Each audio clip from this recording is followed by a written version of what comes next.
Seorang wanita bernama Nisa yang sedang hamil terbangun di sebuah hutan. Sambil menahan sakit, dia mencoba mencari jalan keluar.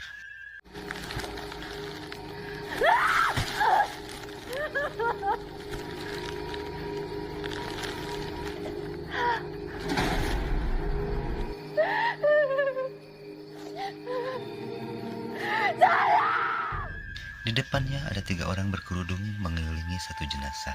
Mereka memaksa Nisa melihat jenazah itu. Ternyata itu wajah Sam, suaminya yang bergumam meminta pertolongan. Namun saat Nisa mau membuka kafan, 3 orang itu menariknya. Aku sakit, tolong abang.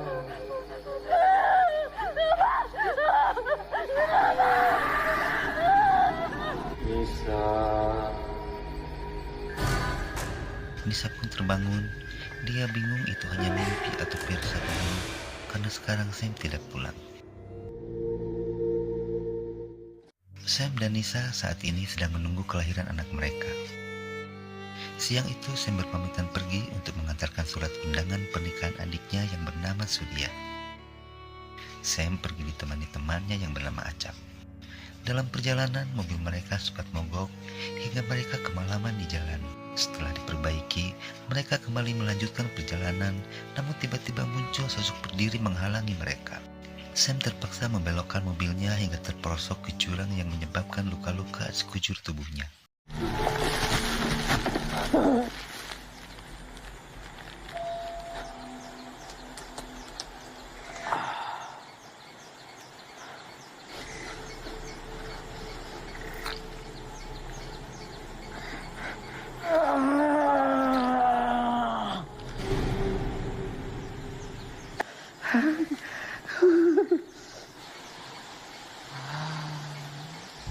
Samar-samar dia mendengar suara Acap memanggilnya. Dengan bermodalkan kayu sebagai penyangga, dia mencari keberadaan Acap.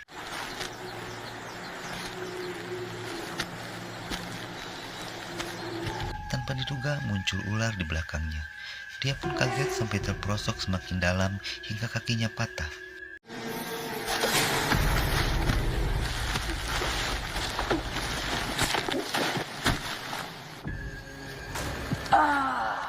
Dengan susah payah dia mengikat kakinya pada sebatang kayu, lalu muncul sosok mendekatinya. Dia mencoba menghindar sampai akhirnya terjebak dalam lumpur dan pingsan.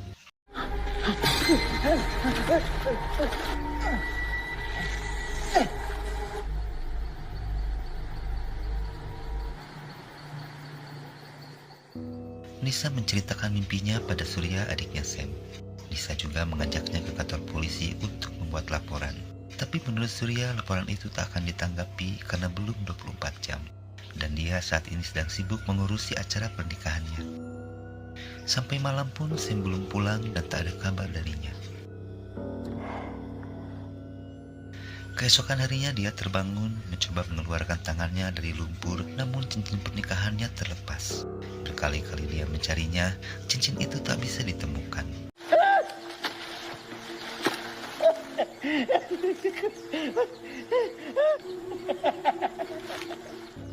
Ternyata di hutan itu hidup sekelompok manusia. Mereka sedang berkumpul untuk menikmati hasil buruan mereka. Namun sang ketua mendapat pertanda buruk dengan keluarnya cairan hijau di hewan tadi, lalu dia melakukan ritual untuk menangkalnya.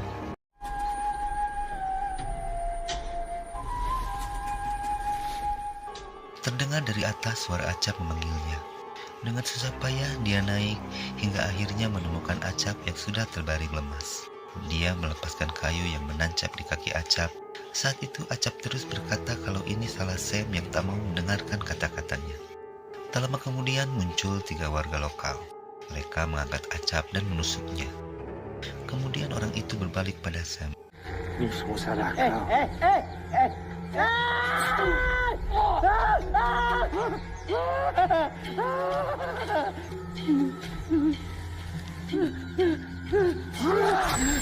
Sam pun terbangun dari tidurnya.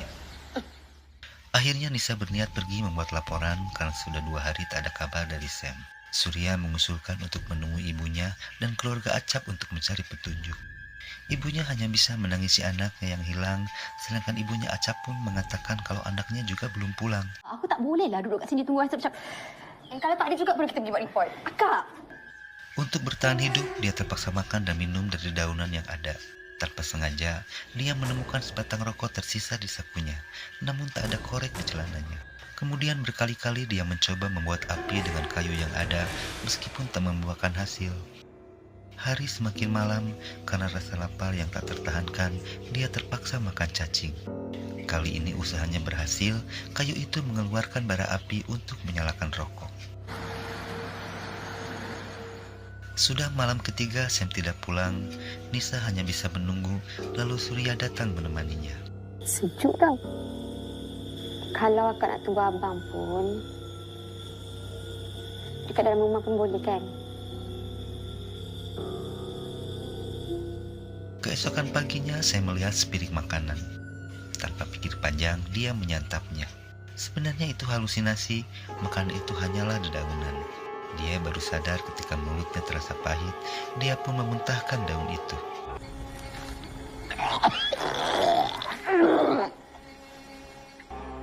Sambil terus merangkak, dia berusaha naik meskipun sempat terluka karena pohon berduri. Dia mengobati lukanya dengan dedaunan yang ada. Saat itulah dia melihat Acap. Keadaannya sudah memprihatinkan, dia lemas dan berdaya. Gimana kalau aku? Gimana? Sementara itu, seorang warga lokal menemukan puntung rokok. Segera dia memberitahu ayahnya kalau ini pertanda ada seseorang di hutan ini. Bahkan ketika malam, ayahnya bermimpi ada seseorang diserang makhluk penunggu hutan ini.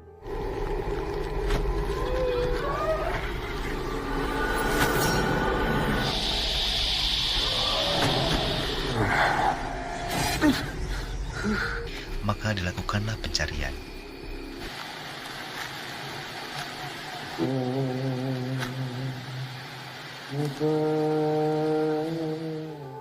Melihat Acap yang lemas, dia berinisiatif mencarikan air untuk minum. Namun belum jauh dia merangkak, dia melihat cahaya obor menuju ke arahnya. Dia bersembunyi dalam kegelapan, sedangkan Acap yang terlentang di ruang terbuka terlihat oleh mereka dan dibawanya. Dia hanya bisa menyesali tak bisa melindungi Acap.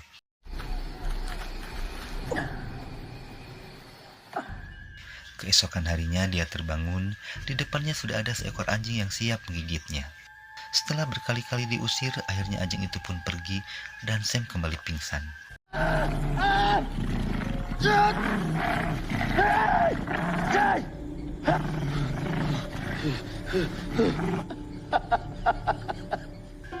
Ketika malam dia terbangun, dia melihat Nisa menggendong anaknya. Dia berusaha meyakinkan dirinya kalau ini halusinasi. Nisa terus menghampirinya dan menyerahkan bayi itu. Abang kenapa takut ni? Abang tak rindu Nisa ke?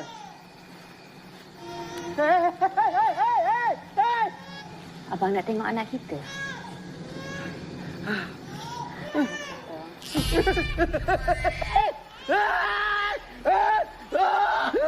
Abang ni kenapa? Ha? Abang tak sayang dengan anak kita ke?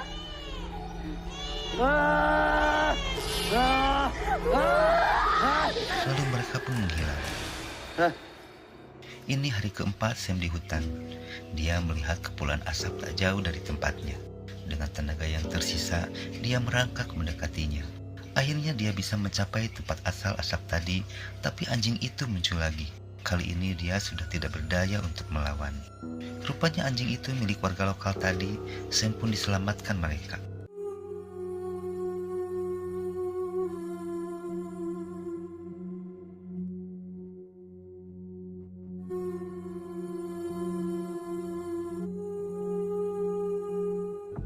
Sementara itu, Nisa mendapat kabar dari kepolisian kalau Sam telah ditemukan terperosok ke jurang, meskipun Sam dan Acap belum diketahui keberadaannya.